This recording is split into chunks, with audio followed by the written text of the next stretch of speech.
தேவனுடைய பரிசுத்த நாமத்திற்கு மகிமை உண்டாவதாக. கிறிஸ்துவுக்குள் அன்பார்ந்த சகோதர சகோதரிகளை, ஆண்டவரும் அருமை இரட்சகருமான இயேசு கிறிஸ்துவின் இனிய நாமத்தில் உங்கள் அனைவருக்கும் எனது அன்பின் காலை வணக்கங்கள். பிரேயர் வாய்ஸ் சர்ச் குழுமத்தின் மூலியமாக உங்கள் அனைவரையும் இந்த காலை வேளையில் சந்திப்பதில் மிக்க மகிழ்ச்சி அடைகிறேன். இன்றைய தியானம் வேத பாடம் சங்கீதம் 37 முதல் 5 வசனங்கள். தாவீதின் சங்கீதம். பொல்லாதவர்களை குறித்து எரிச்சல் அடையாதே, நியாயக்கேடு செய்கிறவர்கள் மேல் பொறாமை கொள்ளாதே. அவர்கள் புல்லை போல் சீக்கிரமாய் அறுப்புண்டு பசும்பூண்டை போல் வாடி போவார்கள். கர்த்தரை நம்பி நன்மை செய், தேசத்தில் குடியிருந்து சத்தியத்தை மேய்ந்து கொள். கர்த்தரிடத்தில் மனமகிழ்ச்சியாயிரு, அவர் உன் இருதயத்தின் வேண்டுதல்களை உனக்கு அருள் செய்வார். உன் வழியை கர்த்தருக்கு ஒப்புவித்து அவர் மேல் நம்பிக்கையாயிரு, அவரே காரியத்தை வாய்க்க பண்ணுவார். ஜெபம் செய்வோம். பரிசுத்தத்தில் மகத்துவம் உள்ளவரும் இரக்கத்தில் ஐஸ்வர்யம் உள்ளவரும் சேனைகளின் கர்த்தர் பரிசுத்தர் பரிசுத்தர் பரிசுத்தர் என்று ஓயாமல் போற்றப்பட்டு கொண்டிருக்கிற எங்கள் அன்பின் ஆண்டவரே, ஒவ்வொரு நாள் காலை வேளையிலும் உடைய கிருபைகளும் இரக்கங்களும் மகா பெரியது புதியதப்பா. இந்த நாள் காலை வேளையில் பிரேயர் வாய்ஸ் சாட் குழுமத்தின் மூலியமாக ஆண்டவரே அப்பா, உடைய ஜனங்களை சந்திக்க நீர் கொடுக்கிற மகா பெரிய கிருபைக்காக நன்றி. அடியனோடு கூட சேர்ந்து தியானிக்கிற ஜபிக்கிற இந்த வசனங்களை கேட்கிற அத்தனை பேரையும் ஆசீர்வதிங்க. தனிப்பட்ட வாழ்க்கையில், குடும்ப வாழ்க்கையில், ஆவிக்குரிய வாழ்க்கையில், சமுதாய வாழ்க்கையில், உலக வாழ்க்கையில், ஊழிய வாழ்க்கையில், தொழில் வாழ்க்கையில், கலாச்சார வாழ்க்கையில் பெரிய ஆசீர்வாதம் இருக்கட்டும். ஆண்டவரே, வேதத்தில் அதிசயங்களை பார்க்கும்படி அடியனுடைய கண்களை, எங்கள் கண்களை திறந்தருளுங்கப்பா. ஆண்டவரே, உமக்கு பிரியமானதை செய்ய எங்களுக்கு போதித்தருளும். உம்முடைய நல்ல ஆவி எங்களை செம்மையான பதில் நடத்துவீராக. நீர் பெருகவும் நாங்கள் சிறுகவும் வேண்டும். இந்த வேத பகுதி ஆசீர்வதித்து கொடுங்க. இயேசு கிறிஸ்துவின் மூலம் ஜெபிக்கிறோம் பிதாவே, ஆமேன் ஆமேன். கர்த்தருக்குள் அருமையானவர்களே, சங்கீதம் 37-40 வசனங்கள் இருக்கிறது.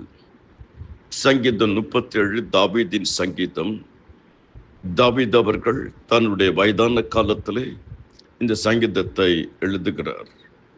சங்கீதம் 37:25 சொல்லுகிறார், நான் இளைஞனாய் இருந்தேன், முதிர் வயது உள்ளவனும் ஆனேன்.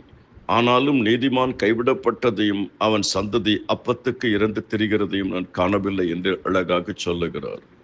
இந்த நாளிலே கர்த்தருடைய வார்த்தையின் தியானம். மனம் மகிழ்ச்சியாயிரு, கர்த்தரிடத்தில் மனம் மகிழ்ச்சியாயிரு, அவர் உன் இருதயத்தின் வேண்டுதல்களை உனக்கு அருள் செய்வார். கர்த்தருடைய அன்பில் மனம் மகிழ்ச்சியாயிரு. கர்த்தர் தம்முடைய ஜனங்களை நேசிக்கிறார். நம்முடைய தேவன் அன்பின் தேவன். பிதாவாகிய தேவன் அன்பின் தேவன். குமாரனாகிய தேவன் அன்பின் தேவன். பரிசுத்த ஆவியானவர் அன்பின் ஆவியானவர். கர்த்தர் தம்முடைய ஜனங்களை நேசிக்கிறார். அவருடைய அன்பு அளவற்ற அன்பு, நிலையான அன்பு, அழியாத அன்பு, மாறாத அன்பு, மறக்காத அன்பு, நிபந்தனையற்ற அன்பு. தேவன் அன்பாகவே இருக்கிறார். நாம் அவருடைய அன்பில் மன மகிழ்ச்சியாக இருக்க வேண்டும். இரண்டாவது, கர்த்தருடைய வார்த்தையில் மன மகிழ்ச்சியாக இருக்க வேண்டும். கர்த்தருடைய வார்த்தை நமக்கு சந்தோஷத்தையும் மகிழ்ச்சியும் கொண்டு வரும். அதனால் நாம் கர்த்தருடைய வார்த்தை தான் வாழ்க்கை. உம்முடைய வசனம் என் கால்களுக்கு தீபமும் பாதைக்கு வெளிச்சமுமாக இருக்கிறது. உம்முடைய வசனத்தின் பிரசித்தம் வெளிச்சம் தந்து பேதைகளை உணர்வுள்ளவனாக்கும் என்று சொல்லப்படுகிறது. கர்த்தருடைய சித்தத்தை செய்வதில் மன மகிழ்ச்சியாக நாம் இருக்க வேண்டும். அதனால் தான் இயேசு கிறிஸ்து உம்முடைய சித்தத்தின்படி ஆக கடவுது என்று சொல்லுகிறார். கர்த்தருக்கு சித்தமானது அவர் கையினால் வாய்க்கும். அவர் கர்த்தர் தமது பார்வைக்கு நலமானது செய்வாராக. அவருடைய வழிகளில் நாம் மனமகிழ்ச்சியாக இருக்க வேண்டும். உன் வழியை கர்த்தருக்கு ஒப்புவித்து அவர் மேல் நம்பிக்கையாயிரு, அவரே காரியத்தை வாய்க்க பண்ணுவார். நானே வழியும் சத்தியமும் ஜீவனுமாய் இருக்கிறேன் என்று இயேசு கிறிஸ்து சொல்லுகிறார். உன் நினைவுகள் என் நினைவுகள் அல்ல, உன் வழிகளும் என் வழிகள் அல்ல. நாம் அவருடைய வேதத்தில் மன மகிழ்ச்சியாக இருக்க வேண்டும். உம்முடைய வேதமே என் மனம் மகிழ்ச்சி. உம்முடைய வேதம் என் மனமகிழ்ச்சியா இராதிருந்தால் நான் துக்கத்தில் போயிருப்பேன் என்று வேதம் சொல்லுகிறது.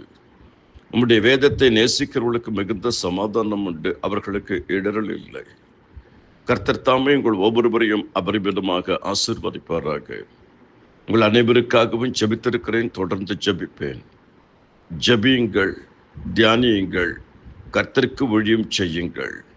கர்த்தர் தாமே உங்கள் ஒவ்வொருவரையும் அபரிமிதமாக ஆசீர்வதிப்பாராக. நிச்சயமாகவே முடிவு உண்டு, உன் நம்பிக்கை வீண் போகாது. இதோ தத்தளிப்பின் பாத்திரத்தை உன் கையிலிருந்து நீக்கி போடுகிறேன். சின்னவன் ஆயிரமும் சிறியவன் பலத்த ஜாதி மாவான். கர்த்தராகி நான் ஏற்ற காலத்தில் தீவிரமாய் நடப்பிப்பேன்.